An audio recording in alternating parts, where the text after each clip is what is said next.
Hello friends, welcome to my MP super classes. आज हम लोग मध्य प्रदेश के क्लास 8 के सामाजिक विज्ञान में पाठ 8 देखते हैं। पाठ का नाम है 1858 ईस्वी के बाद ब्रिटिश प्रशासन और नीतियाँ। इससे पहले कि अभी तक आप लोगों ने हमारे चैनल को सब्सक्राइब नहीं किया था, सब्सक्राइब कर लें और बेल आइकन को भी दबा दें, जिससे हमारे आने वाले सभी वीडियो का नोटिफिकेशन आपको सबसे पहले मिल सके।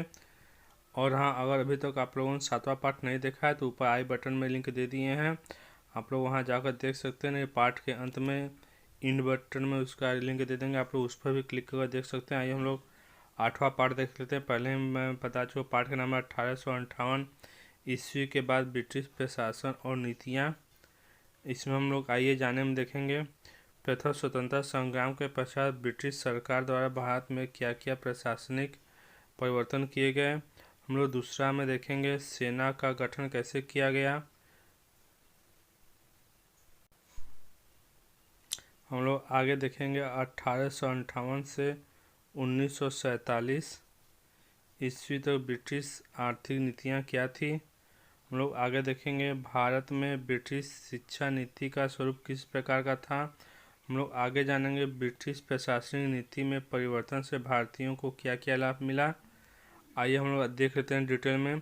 पिछले पाठ में आप पढ़ चुके हैं किस प्रकार प्रथम स्वतंत्रता आंदोलन के वीरों ने अपना बलिदान देते हुए भारत में अंग्रेजी शासन पर प्रहार कर न केवल अपनी शक्ति का परिचय दिया वरन अंग्रेजी शासन की नींव हिला दी।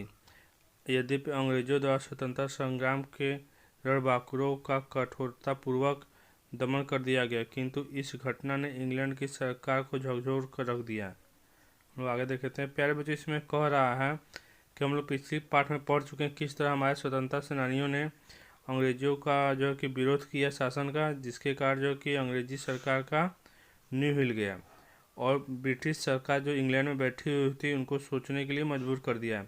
यहाँ से भारतीय इतिहास में एक नया अध्याय आरंभ हुआ और यहाँ से हमारे भारतीय इतिहास में क्या हुआ, एक नया पन्ना स्टार्ट हो गया। ब्रिटिश सरकार भारत के बारे में नए सिरे से विचार करने के लिए विवश हो गई और ब्रिटिश इंग्लैंड की सरकार हमारे बारे में एक नए तरीके से सोचने के लिए विवश हो गई। परिणाम स्वरूप भारत में ब्रिटिश सरकार ने अपनी प्रशासनिक व्यवस्थाओं में महत्वपूर्ण परिवर्तन करने का निर्णय लिया। इसके साथ क्या हुआ, ब्रिटिश प्रशासन ने भारत में अपने प्रशासनिक व्यवस्था मतलब किस प्रकार से शासन को चलाना है और कैसे क्या क्या परिवर्तन करना है, इनके बारे में उन्होंने सोचने लगे। हम आगे देखते हैं नवीन प्रशासनिक स्वरूप। प्रथम स्वतंत्रता संग्राम से भयभीत ब्रिटिश सरकार ने भारत में अंग्रेजों के विरुद्ध उत्पन्न हुए असंतोष के लिए ईस्ट इंडिया कंपनी को उत्तरदायी ठहराया। इसके अनुसार ईस्ट इंडिया कंपनी की प्रशासनिक व आर्थिक नीतियों के फलस्वरूप ही सन 1857 ईस्वी का स्वतंत्रता संग्राम हुआ था। अतः ब्रिटिश सरकार भारत में कंपनी शासन को समाप्त करने के लिए कृत संकल्प हो गए।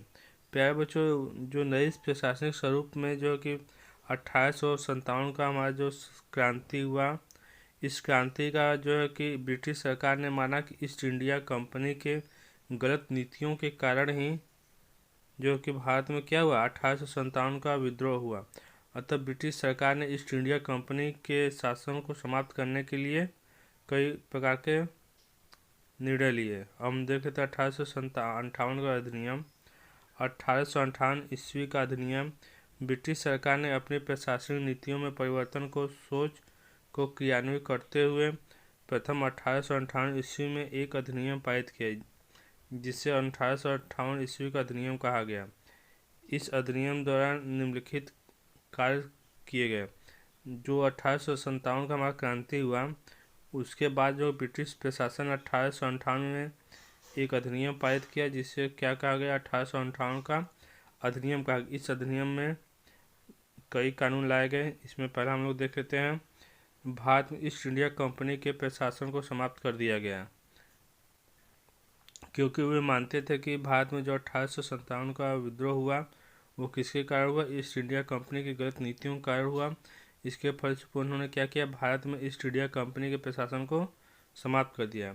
भारत का प्रशासन सीधे इंग्लैंड की महारानी के अधीन कर दिया गया और भारत पर नियंत्रण कहाँ से होने लगा? इंग्लैंड से होने लगा। कौन करने लगा? वहाँ की महारानी करने लगी।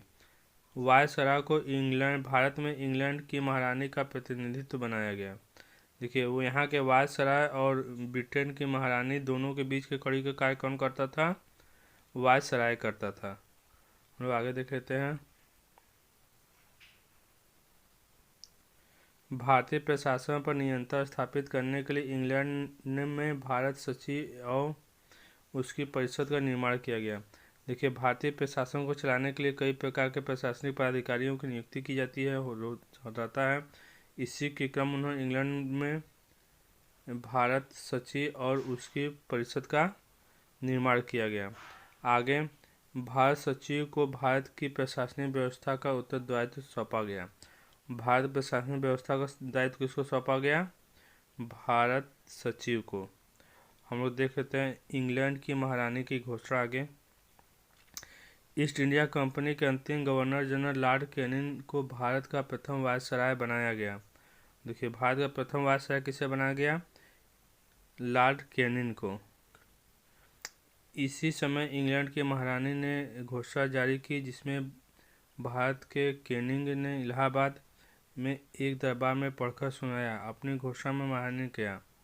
देखिए, उसी समय इंग्लैंड की महारानी ने एक घोषणा पत्र जारी किया और इसे भारत का प्रथम गवर्नर कैनिंग ने इलाहाबाद में एक दरबार में पढ़कर सुनाया। और महारानी ने क्या कहा, ये हम लोग देख लेते हैं। अंग्रेजी राज्य में भारत का अब कोई नवीन क्षेत्र नहीं मिलाया जाएगा। देखिए, महारानी उस घोषणा में करते हैं कि अब अंग्रेजी राज्य के अधीन भारत का नया कोई क्षेत्र नहीं मिलाया जाएगा, उसको हड़पा नहीं जाएगा। भारतीयों के रीति रिवाजों और प्राचीन परंपराओं का सम्मान किया जाएगा।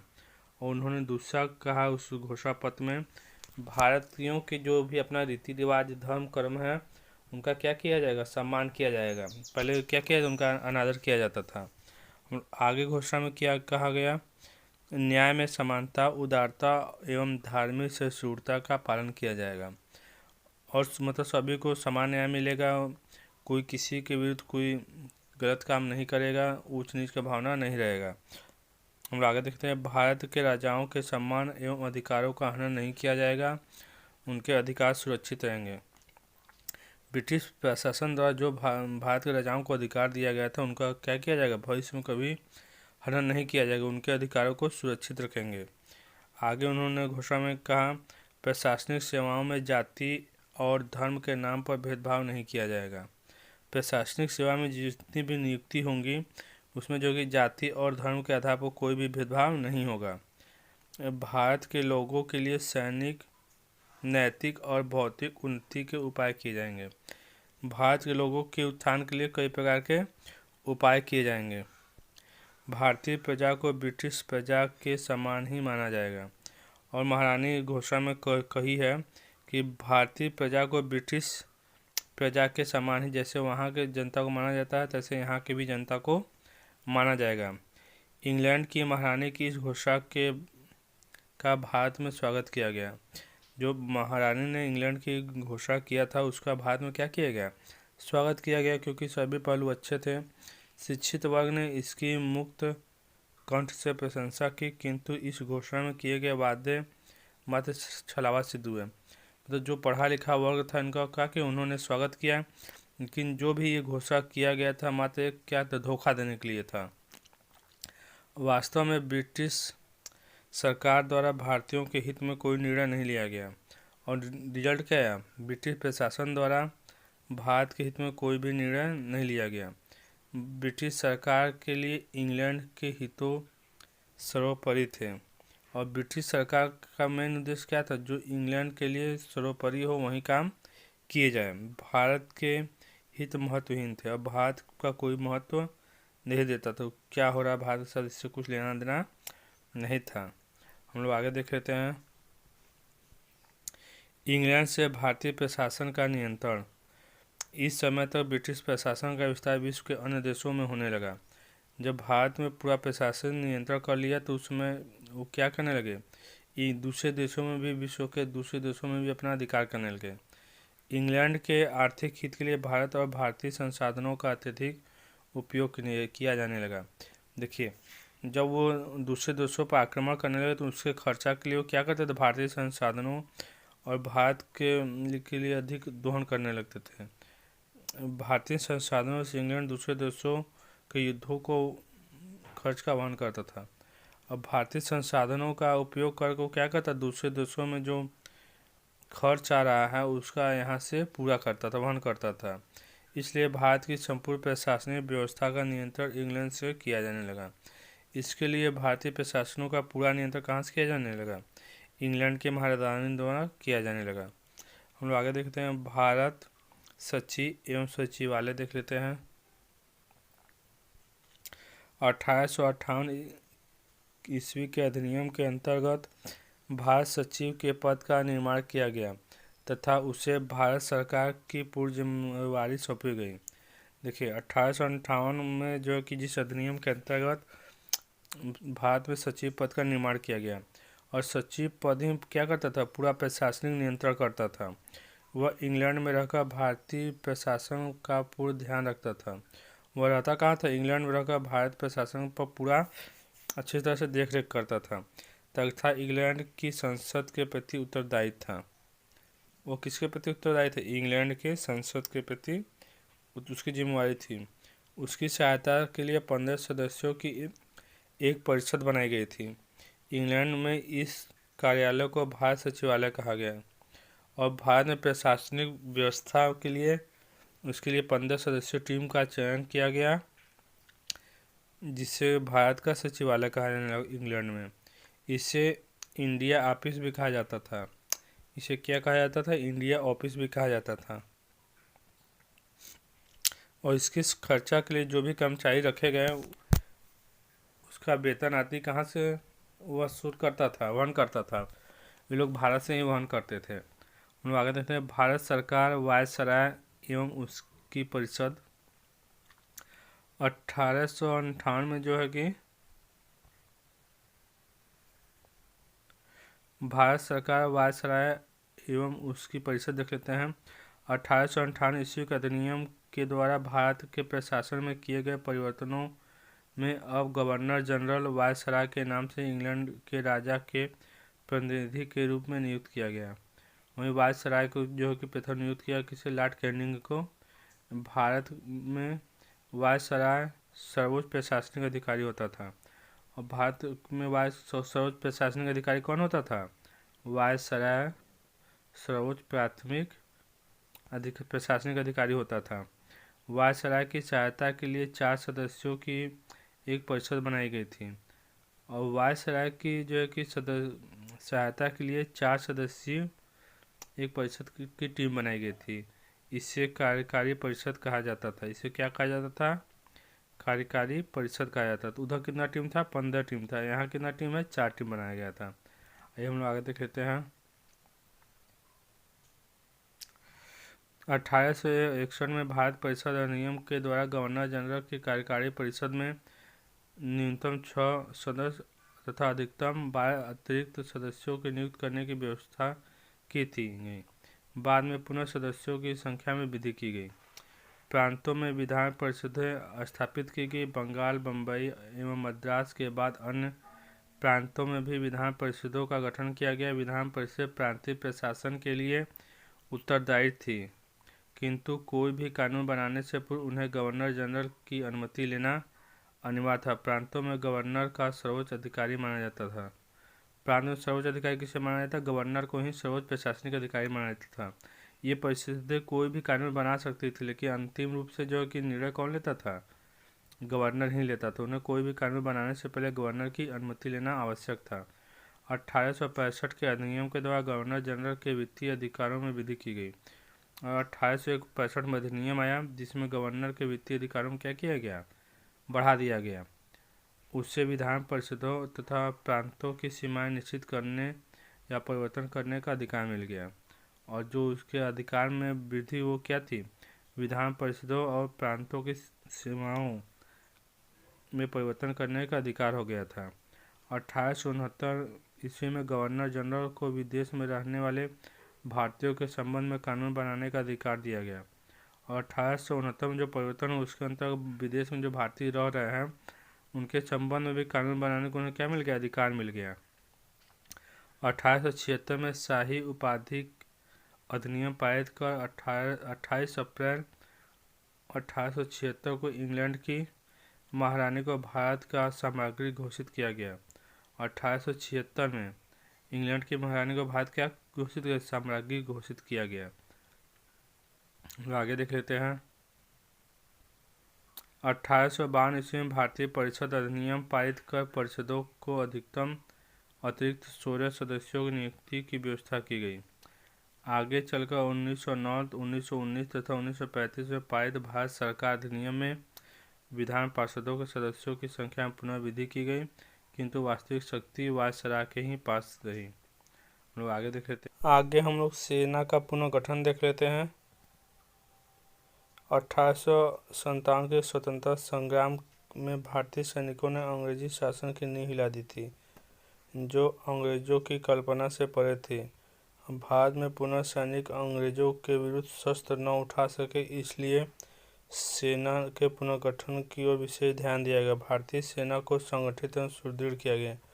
प्यारे बच्चों, जब हमारा 1857 में क्रांति हुआ तो जो कि अंग्रेजी सेना जो है कि उनको समझ में नहीं आया कि हम लोग क्या करें। उनको ऐसी आशा भी नहीं था, कल्पना भी नहीं कर सकते थे कि भारतीय सैनिक जो कि अंग्रेजियों के खिलाफ जो कि विद्रोह कर सकते हैं। तो उन्होंने सोचा कि क्यों न उस सेना का पुनर्गठन किया जाए, जिससे कि भारतीय सैनिक बाद में कभी विद्रोह नहीं कर सके। इसके लिए उस सेना को क्या किए गए, उस सुसंगठित किए गए और निम्नलिखित परिवर्तन किए गए।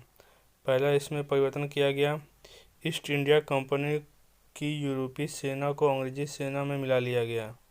जो ईस्ट इंडिया कंपनी की यूरोपीय सेना थी उसको क्या किया गया, अंग्रेजी ब्रिटिश सेना में उनको मिला लिया गया। इंग्लैंड की सेना के पदाधिकारियों एवं सैनिक को नियमित रूप से भारत भेजने की व्यवस्था की गई। अब इंग्लैंड के जो सेना के पदाधिकारी थे और जो नियमित सैनिक थे उनको क्या किया गया, भारत में भेजा गया।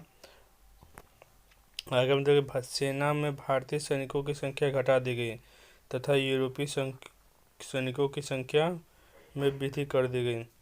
देखिए, ब्रिटिश प्रशासन ने क्या किया, भारत में जो है कि सेना की संख्या क्या की, भारतीय सेना की संख्या घटा दी और जो यूरोपीय सैनिक थे उनकी संख्या क्या कर दी, वृद्धि कर दी। अगर भारतीय सैनिकों की संख्या कम होगी तो क्या बाद में विद्रोह नहीं कर सकेंगे। यूरोपीय एवं भारतीय सैनिकों की संख्या का अनुपात जहां बंगाल में 2.1 वहीं बम्बई मद्रास में 3.1 रखा गया। अब देखिए, बंगाल में 2.1 था और मुंबई में कितना 3.3 पर 1 था, इधर 2 पे 1 था। तो ये संख्या में कम होंगे तो विद्रोह कहाँ से करेंगे।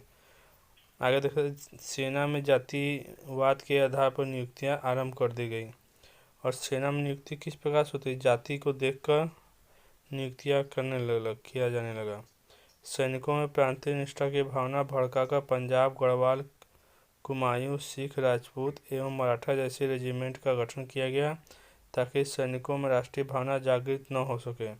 अब देखिए, सैनिकों का गठन किस प्रकार से किया गया, उनको प्रांतीय आधार पर गठन किया गया। जैसे पंजाब का सैनिक, गढ़वाल का सैनिक, कुमायूं का सैनिक, सिख सैनिक, राजपूत सैनिक, मराठा सैनिक रेजिमेंटों का निर्माण किया गया ताकि वे प्रांत के ही बारे में सोच सके और उनके अंदर राष्ट्रीय भावना उत्पन्न नहीं हो सके।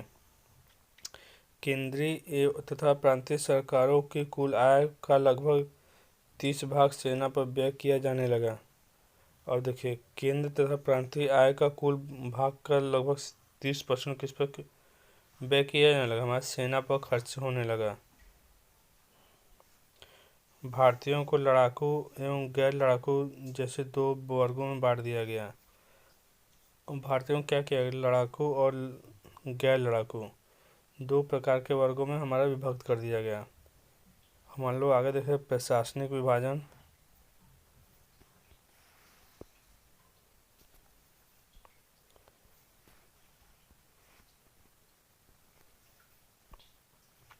(1858) ईस्वी के पश्चात प्रशासनिक व्यवस्थाओं में महत्वपूर्ण परिवर्तन किए गए। देखिए, सेना का तो पुनर्गठन कर लिया गया 1857 के विद्रोह के बाद। इसके पश्चात 1858 में भी क्या गया, प्रशासनिक विभाग में भी परिवर्तन किए गए कि जो कि भविष्य में जो कि भारतीय सैनिक विद्रोह न कर सके। 1861 ईस्वी के अधिनियम में प्रशासनिक व्यवस्था के विभाजन की एक नवीन प्रक्रिया प्रारंभ की गई। प्रांतों के विधान परिषदें गठित हुई। देखो, प्रांतों में जो कि विधान परिषदों का गठन किया जाने लगा। 1862 ईस्वी बंगाल व मुंबई में 1862 में बंगाल मुंबई में किया गया। 1886 ईस्वी में उत्तर प्रदेश में, और उत्तर प्रदेश में कब किया गया, 1886 में। 1854 पश्चिम बंगाल, 1905 असम के विधान परिषदों का गठन किया गया। नवीन प्रांतों के गठन के साथ विधान परिषदों की स्थापित होती है तथा 1919 के अधिनियम के साथ दोहरी शासन व्यवस्था लागू की गई। और 1919 के अधिनियम में क्या किया गया, दोहरा शासन व्यवस्था लागू कर दिया गया तथा 1935 के अधिनियम के द्वारा प्रांतीय स्वायत्तता लागू की गई। प्रांतीय सरकारों को भूमि कर, आबकारी कर, राजकीय स्टाम्प, विधि व न्याय पर नियंत्रण का अधिकार प्रदान किया गया। हम लोग संशोधन देख लेते हैं, स्थानीय प्रशासन देख लेते हैं। इनमें संशोधन किया गया था। अंग्रेजी सरकार के प्रमुख नीतियों में स्थानीय प्रशासन का महत्वपूर्ण स्थान है। अंग्रेजों द्वारा लागू की गई यह व्यवस्था आंशिक परिवर्तनों के साथ आज भी भारत में विद्यमान है। देखिए, जो स्थानीय प्रशासन है जो अंग्रेजों द्वारा लागू किया गया था वो भी अब भी भारत में चला, लेकिन उसमें कुछ थोड़ा क्या किया गया, आंशिक परिवर्तन किया गया है। 1861 ईस्वी के पश्चात जिला परिषदों एवं नगर पालिका जैसी संस्थाओं की आवश्यकता महसूस की गई। देखिए, 1861 के पश्चात जिला परिषद एवं नगर पालिका, अब भी ये संस्था चल रही है, वो उस समय महसूस करने लगे। फलस्वरूप 1865 ईस्वी में मद्रास में, 1867 में पंजाब में तथा 1868 में से उत्तर प्रदेश में नगर पालिकाओं की स्थापना की गई। देखिए, उसी समय से वे लोग सोच रहे थे उसकी स्थापना कर दी, जो आज तक चल रहा है, जो आगे चलकर नगर पालिका अधिनियम पारित कर नगर पालिकाओं को कर लगाकर वित्तीय रूप में स्वावलंबी बनने का अवसर प्रदान कर दिया गया। और ये आगे चलकर क्या कि इनको कुछ और अधिकार दे देंगे जिससे कर वसूल कर अपना ये खर्चा वहन कर लेते थे। इससे एक और जहां नगर पालिकाओं की आमदनी में वृद्धि हुई, वहीं दूसरी ओर चुनाव प्रक्रिया को प्रोत्साहन मिला। भारत में स्थानीय प्रशासन के क्षेत्र में सर्वाधिक महत्वपूर्ण कार्य लॉर्ड रिपन द्वारा किया गया।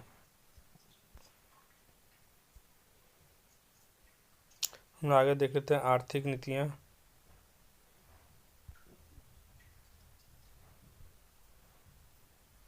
अठारह ईस्वी के बाद ब्रिटिश सरकार की आर्थिक नीति में परिवर्तन किया गया। भारतीय संस्थाओं के पूर्ण दोहन और शोषण की नई प्रवृत्ति को अपनाया गया।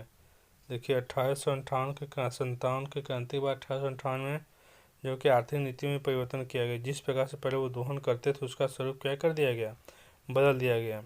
ब्रिटिश सरकार ने आयात कर समाप्त कर दिया। भारत में स्वतंत्र व्यापार की अनुमति कर दी गई। और देखिए, भारत में क्या कर दिया गया, आयात कर समाप्त कर दिया गया और स्वतंत्र व्यापार की अनुमति दी गई। फलस्वरूप अनेक विदेशी कंपनियां भारत में स्थापित हो गई तथा भारत के उद्योग धंधे समाप्त होने लगे। जब आयकर मुक्त कर दिया गया तो क्या किया गया हुआ, बहुत सी भारतीय विदेशी कंपनियां जो कि क्या किया, भारत में उद्योग धंधे लगाने लगे, जिससे भारतीय उद्योग धंधे क्या हो गए, समाप्त हो गए। भारतीय उद्योगों का शोषण होने लगा। ब्रिटिश सरकार की आर्थिक नीतियां केवल इंग्लैंड के हितों की रक्षा के लिए बनाई गई थी। ब्रिटिश आर्थिक नीतियों के प्रभाव से होने वाले प्रमुख उद्योग जैसे पटसन, नील, सूती कपड़ा, ऊनी कपड़ा, चाय, रबड़, कॉफी, कोयला, लोहा, भाप के जहाज इत्यादि थे। आगे देख लेते हैं सिविल सेवा।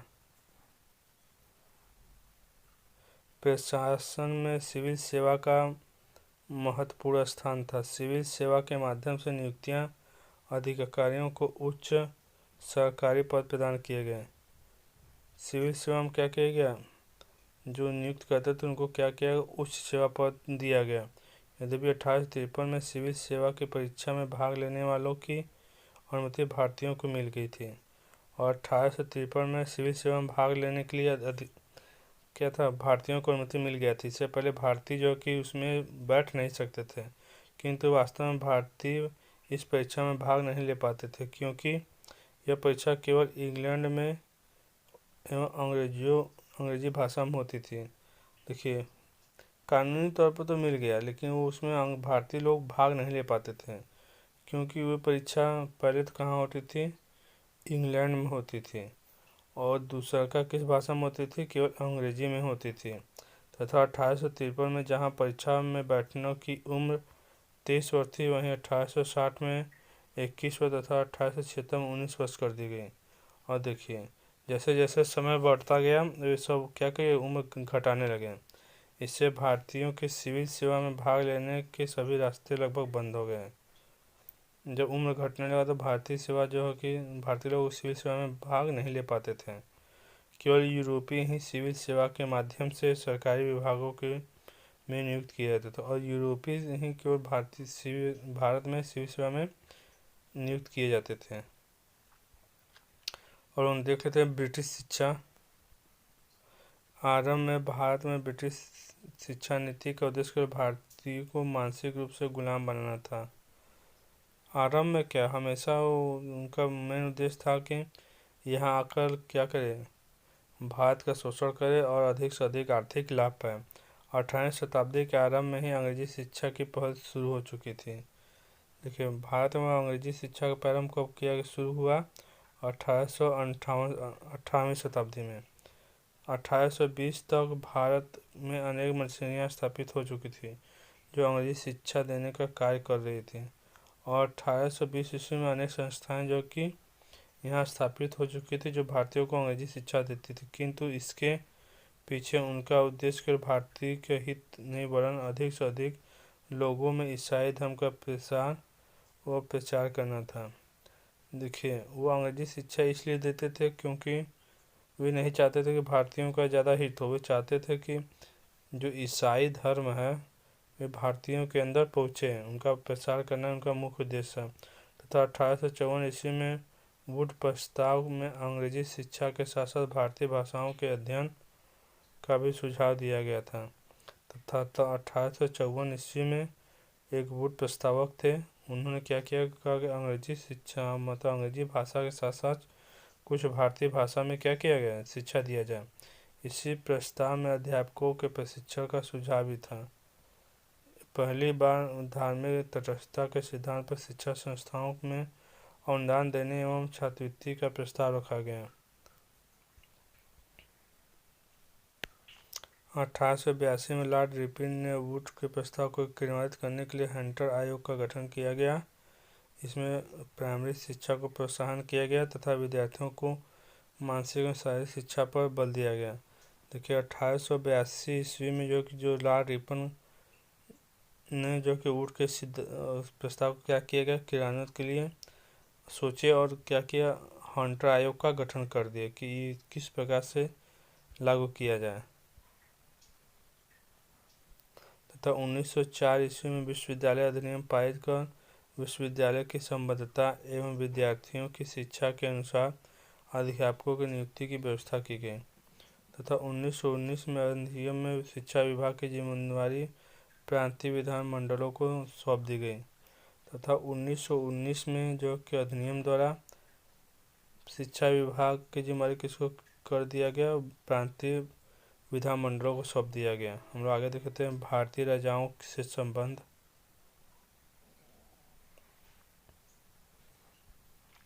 1858 ईस्वी में भारत छोटे बड़े लगभग 262 राजा थे। देखिए, 1858 ईस्वी में भारत में कितने लगभग राजा थे, 562 राजा थे छोटे बड़े मिलाकर। इंग्लैंड की महारानी ने अपनी घोषणा में कहा था कि भारतीय राजाओं का अधिकार एवं सम्मान का हनन नहीं किया जाएगा। जो महारानी इंग्लैंड के महारानी ने घोषणा किया हुआ तो उसमें कहा गया था कि जो कि भारतीय राजाओं का अधिकार एवं उनके सम्मान का हनन नहीं किया जाएगा, इससे पूर्वत सुरक्षित रखा जाएगा। इसे पूर्व की भांति क्या क्या सुरक्षित रखा जाएगा। यद्यपि महारानी द्वारा राजाओं के सम्मान व अधिकारों का वादा किया गया था, किंतु उसका पालन नहीं किया गया तथा 1874 में बड़ौदा के राजा मल्हारराव गायकवाड़ को सिंहासन से हटाकर उसके वंशज को सिंहासन पर बैठा दिया गया तथा 1876 में इंग्लैंड के महारानी को भारत की सामग्री घोषित कर दिया गया। देखिए 1876 ईस्वी में जो कि इंग्लैंड की महारानी को भारत का क्या कर दिया गया, राजा या महारानी घोषित कर दिया गया। अब संपूर्ण भारत की सर्वोच्च शासक इंग्लैंड की महारानी हो गई। इसमें क्या हुआ, जो कि भारत के संपूर्ण भाग पर कौन शासन करने लगा, इंग्लैंड की महारानी शासक बन गई। भारतीय राजाओं की आंतरिक व बाहरी सुरक्षा की जिम्मेदारी ब्रिटिश सरकार की हो गई थी। और भारतीय राजाओं के आंतरिक तथा बाहरी सुरक्षा कौन करता था, ब्रिटिश सरकार करती थी। राजाओं के आंतरिक मामलों में ब्रिटिश सरकार का हस्तक्षेप बढ़ने लगा। लॉर्ड कर्जन ने भारतीय राजाओं को दिए विदेश जाने के पूर्व से अनुमति लेना अनिवार्य कर दिया गया।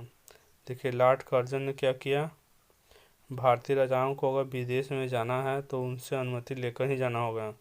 यह भारतीय राजाओं की विदेश यात्रा पर प्रतिबंध था। इससे क्या हुआ, भारतीय राजाओं को विदेश जाने पर प्रतिबंधित कर दिया गया। भारतीय राजाओं की सेना को न केवल कम कर दिया गया वरन उसे अंग्रेज अधिकारियों के नियंत्रण में रखा गया। और इसके बाद क्या परिवर्तन किया, भारतीय राजाओं की जो सेना थे उन्हें कम कर किसके अधीन कर दिया गया, अंग्रेजी अधिकारी के अधीन कर दिया गया। तथा 1947 में माउंटबेटन योजना में भारतीय राजाओं को उनकी स्वेच्छानुसार भारत या पाकिस्तान में बने रहने की स्वतंत्रता प्रदान कर दी गई। जब 1947 में भारत का विभाजन हुआ तो माउंटबेटन योजना में भारतीय और पाकिस्तान चाहे वे जहाँ भी रहना चाहते थे रह सकते थे। तथा वास्तव में 1897 में भारत में ब्रिटिश सरकार ने फूट डाला और राजकोष की नीति का पालन किया। देखिए 1857 के विद्रोह के बाद वे समझ गए कि अगर भारत पे राज करना है तो क्या करना होगा, यहाँ हिंदू मुस्लिम करो, प्रांतीय करो, तुम पंजाबी हो, तुम मराठा हो, इस तरह से क्या किए, वो फूट डालो और राज करो वाला काम किए, जिससे भारतीय समाज शोधक एवं शोषित दो वर्गों में बढ़ गया।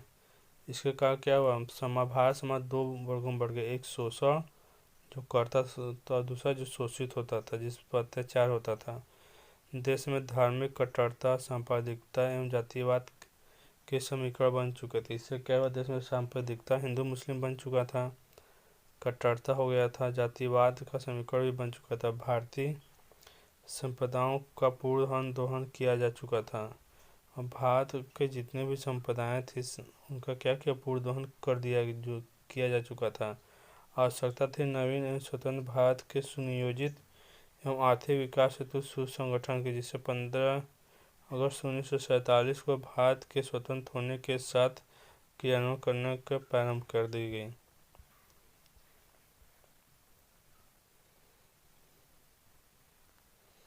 ये प्यारे बच्चों अभ्यास है।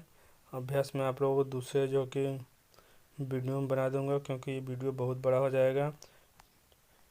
प्यारे बच्चों वीडियो पसंद है तो लाइक करें, चैनल को सब्सक्राइब करें और अपने दोस्तों के साथ शेयर करना ना भूलें। आपका लाइक करना ही हमारी मेहनत का फल है। गर्ल्स कहे हम सब भारतीय हैं। जय हिंद, जय भारत।